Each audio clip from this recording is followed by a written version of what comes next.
Water side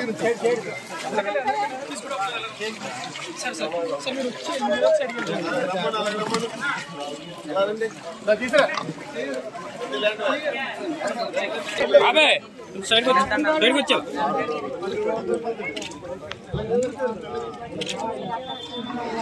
భవనం ఏంటది?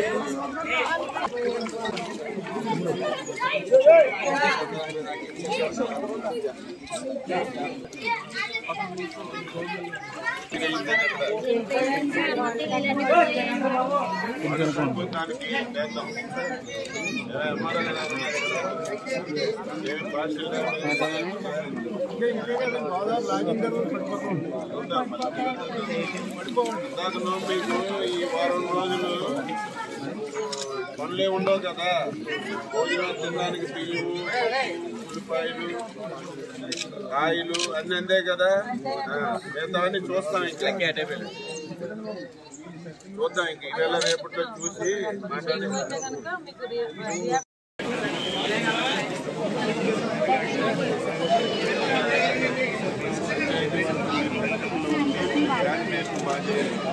పంచాయతీ వల్ల పేర్లు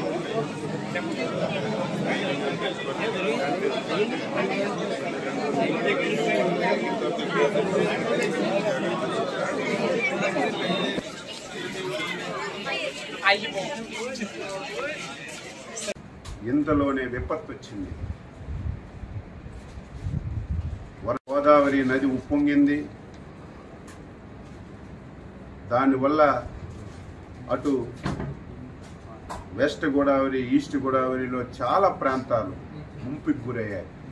చాలా గ్రామాలు ముంపుకు గురై ప్రజలు చాలా అవస్థలు పడుతున్నారు. మీరందరూ సజీవ సాక్షులు. గతంలో కూడా మీరు పనిచేశారు. గత 5 సంవత్సరాలు ఎప్పుడైనా ఒక విపత్తు వస్తే, ఎప్పుడైనా వరదలు వస్తే ముఖ్యమంత్రి ఎప్పుడైనా సరే రివ్యూ తీసుకొని అధికార యంత్రాంగానికి అలర్ట్ చేసినటువంటి రోజు ఒక్కటైనా ఉందా?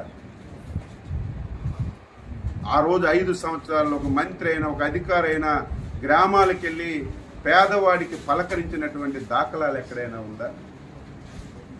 మొన్న ఎప్పుడైతే భారీ వర్షాలు వస్తాయి, గోదావరి నదికి విపరీతంగా వరదొస్తుందని తెలిస్తే మా విపత్తుల శాఖ మంత్రి శ్రీమతి అనిత గారు జూమ్లో కాన్ఫరెన్స్ తీసుకొని కలెక్టర్లకు అలర్ట్ చేశారు.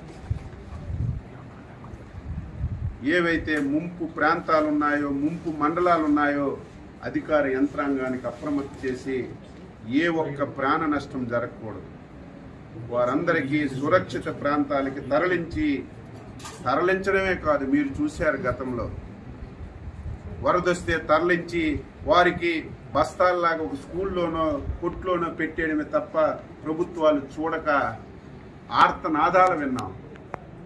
మాకు భోజనం అందడం లేదు, పిల్లలకు పాలు అందడం లేదు, సకాలంలో నీళ్లు లేవు, టాయిలెట్స్ లేవని. ఈ 5 రోజుల్లో ఎక్కడైనా ఒక వార్త వచ్చిందా? భోజనాలు పెట్టాం, పిల్లలకు పాలు ఇచ్చాం, వాటర్ ఇచ్చాం. వాళ్ళు మళ్ళీ నార్మల్గా వచ్చి ఇంటికి వెళ్ళేసరికి 3000 రూపాయలు పరిహారం కూడా ఇచ్చి వాళ్ళందరికీ న్యాయం చేశాం.